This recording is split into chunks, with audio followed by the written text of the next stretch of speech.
Paano po nakatulong ang iyong pagsasaka sa pang-araw-araw na buhay ng inyong pamilya?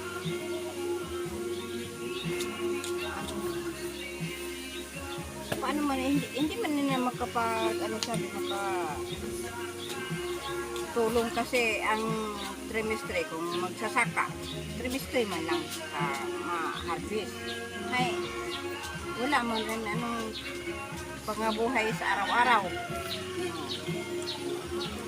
Sa iyong palagay, paano po nakikinabangan ng iyong pamayanan sa iyong pagsasaka?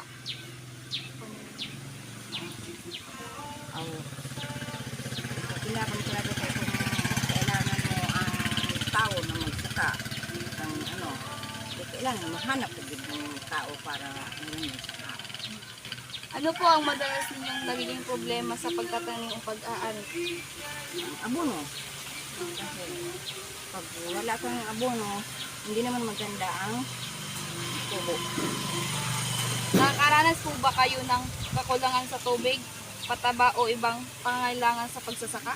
Nakaranas talaga sa tubig kasi kung pag wala kang water pump, tapos pasalod lang ang kabasaan mo, talaga. Ano po ang nais ninyong tulong mula sa gobyerno para mapadali ang inyong pagsasaka?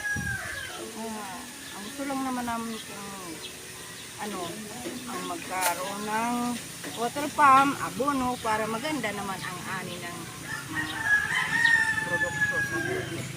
May natanggap na po ba kayong suporta o ayuda mula sa gobyerno? Ano po? Wala ko talaga kahit Okay na.